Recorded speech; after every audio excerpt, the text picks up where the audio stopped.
My next patron question is from Benjamin, who wants to know what I prefer for conveying exposition, visualization or narration. This is one of those tricky elements that is important for anyone trying to tell a story, especially one that has to introduce a concept to the audience. Exposition is one of those things that, when not done well, comes across like they're just dumping a bunch of information in your lap, and that can get dull. However, exposition can also be done exceptionally well in a way that conveys the information to the audience without feeling the story has stopped in its tracks. Benjamin mentions two ways it can be done, but there are other ways too. A scene that I think delivers exposition in an excellent manner is in Raiders of the Lost Ark. This is an important scene as it's when the plot really starts. Indiana Jones is told about this excavation plan being conducted by the Nazis in Egypt, and he figures out they won the Ark of the Covenant. He then has to explain to these two Army intelligence officials and the audience what the Ark is. Steven Spielberg and Lawrence Kasdan avoided turning this into a history lesson by having the four characters in the scene say only the necessary dialogue, knew where to place the camera so our attention is on the person speaking, and Indy even uses a drawing from a book and a blackboard to further convey the importance of the Ark and why it's necessary the Nazis not get their hands on it. After this scene, the movie is largely free of exposition outside of little character moments. It's basically Spielberg looking at the audience and saying, "Everyone got that? Good." A similar scene is in Back to the Future, when Doc Brown first shows Marty McFly the time machine and what it's capable of. Robert Zemeckis and Bob Gale had to get the audience to understand the science of the DeLorean without boring them. In the span of only a matter of minutes, we know how fast the car needs to go, what it's running on, and the mechanics of it. And they do it through things like Doc pointing to the different gizmos in the car and his demonstration to Marty. It's a brilliant piece of writing and an example of what a great visual filmmaker Zemeckis is. Even the way we learn about the McFlys and their personalities is done largely through little dialogue exchanges, certain glances they make, and the way the house looks. Benjamin mentioned narration, and that is something that can be done well in certain cases. A notable example of narration being used to excellent effect is Sunset Boulevard. In the movie, the lead protagonist, Joe Gillis, tells the story through voiceover narration. Billy Wilder even decided to have the movie begin with him already dead in the swimming pool and Gillis speaking from beyond the grave. And yet, from the opening few minutes, we already know a lot about him and his situation when we flash back to him at the beginning of the story. Not a single bit of information we're told via the narration feels unneeded, and it never feels like we're being told too much. A film that's constantly filled with characters narrating is Citizen Kane.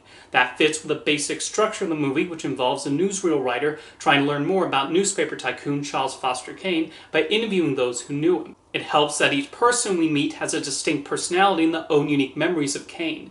The movie also begins with a fake newsreel, mimicking the March of Time and other newsreels that audiences would commonly see at movie theaters. That allows us to get to know Kane and his public perception, so already have a general understanding of his notoriety in this world and why the newsreel producers want to learn more about him and specifically the significance of his dying word, Rosebud. Another movie which uses narration to great effect to introduce its main character is Ratatouille. The opening narration lets us know what Remy's deal is in his relationship with the other rats, and is also done in a funny and concise manner. After that narration, we already know so much about him, and the story of this rat who loves to cook can begin. Brad Bird did a somewhat similar device with The Incredibles. He shows the law coming down on the superheroes and forcing them into hiding using a newsreel format. It's again done in an effective way that provides the necessary information, but done in a manner that keeps the viewer entertained. They get the gist of what has happened to the heroes in that moment. Now, there have definitely been times when narration is used as a shortcut. Sometimes scenes will be cut and the filmmakers use narration to fill in the gaps, and that can be obvious. An example that comes to mind is The Last Airbender. Because an entire season of a television series has been condensed into about an hour and 40 minutes, we get narration to fill in the blanks. Scenes that could have been shown to us are instead revealed by Katara telling us it happened. Exposition was a big problem with that movie in general, as a large amount of the dialogue involved characters explaining things to us. Exposition is an important writing tool, but there's a reason screenwriters are often taught to show, don't tell, especially when the telling gets in the way of the story being told. I actually had this problem with the Marvel series Loki. It's important to reveal the whole deal of how the timelines work and the function of the TVA, but it seemed like every episode consisted of characters sitting around and explaining how it all worked. Even the climax of the first season finale literally had the character the show's been building towards sitting behind a desk and monologuing for several minutes. Loki bored me because so much of that show was just exposition and even more exposition. I don't know why the show did not take a cue from Back to the Future or Raiders of the Lost Ark, or even, following up, the Avengers movies, and provide us with the needed information in a matter of minutes in the first episode, and then get the story into motion. So regarding exposition, like many filmmaking tools, it's about the execution.